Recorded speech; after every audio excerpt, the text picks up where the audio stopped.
Good morning everybody, it's Brett here, Lionheart84, and I thought I'd do an update video on my PawPaw plants or trees, which is actually Joe of Joe's Tropicals said would I do a PawPaw video, and here it is. Now for anybody who doesn't know, this PawPaw is Asimina Triloba. Now this plant is not a PawPaw that's in any way related to the plants that are generally called papaya, because I know in Australia they call papaya PawPaw, which is just to confuse everyone.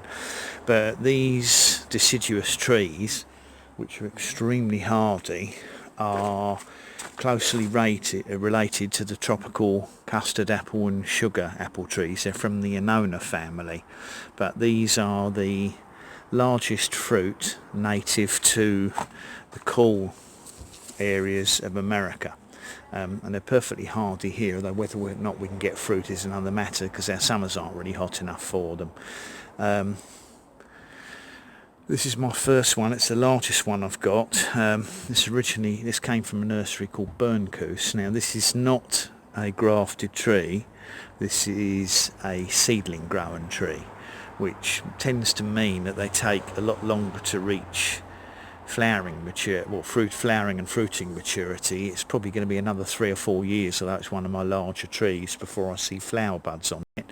But it's doing quite well growth wise, and it's one of the ones I've got planted in ground. Now very close to it, tucked away behind this pomegranate, I've got another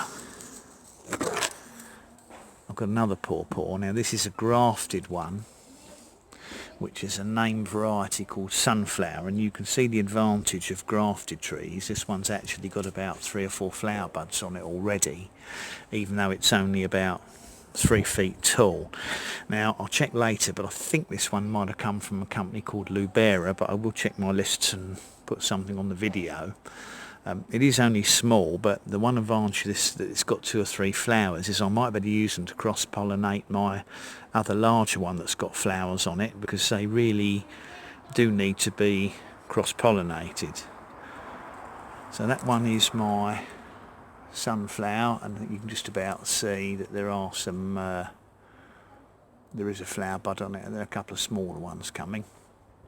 So I'll move to my other PawPaws and let you see those.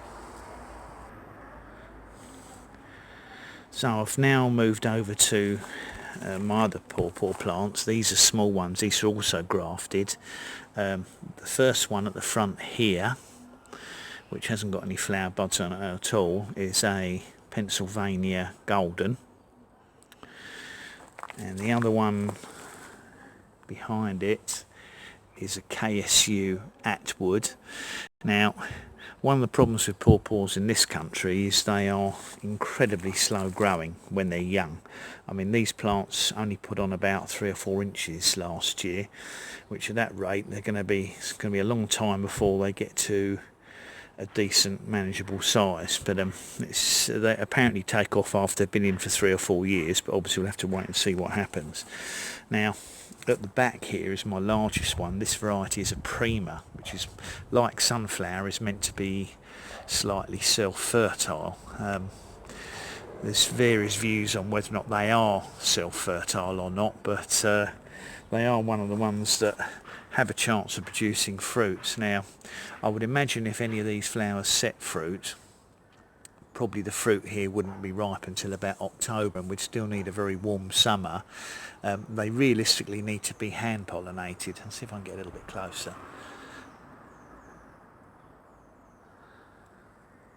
Sorry about the shaky hand, because I'm holding this with one hand at a distance. As the flowers mature, when the buds are very small, they start off as sort of like as a hairy brown small bud, and as they expand they gradually turn to light green, and then when they're mature and open they turn into this sort of burgundy colour, which is meant to be reminiscent of raw meat, and the flowers also meant to smell of bad meat, because they're pollinated in their native climate by beetles and flies that are attracted by the smell.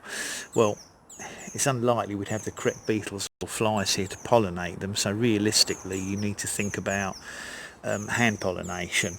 And the male and female parts of the flower do mature at different times. The female part of the plant is mature when the flowers first open, and then several days later the male parts release the pollen, so they can't actually, flowers can't pollinate themselves. You have to take pollen from a different flower, which is one of the reasons they work best with cross-pollination from other trees, because you've got more chance of getting pollen.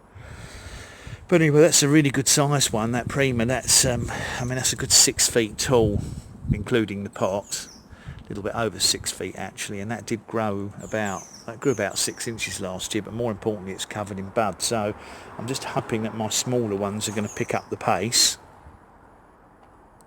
which means that next year or two I should get more flowers on them, and obviously it means I've got far more chance of getting some fruit, but fingers crossed on that. But anyway, that was a quick PawPaw video. Very rare plant here in the UK. I only know a handful of people who've got them, and I've heard of one person who's managed to get a fruit here, so it is possible, but I'm guessing we'll need a really warm summer. And of course I'm growing them in containers, which is not recommended.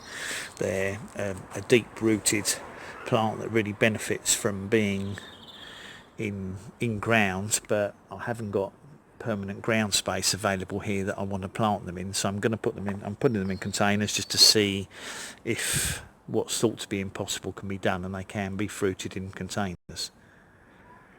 Anyway, that was my PawPaw video as per Joe's request. Thank you everybody for watching. Much appreciate any likes you can give me. Please subscribe to my channel, as I've just reached 300, so I'm very pleased about that.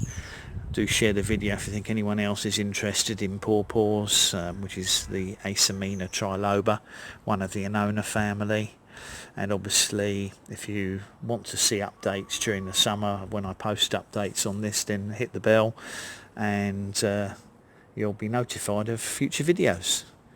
Hope everybody has a lovely day. Brett out for now.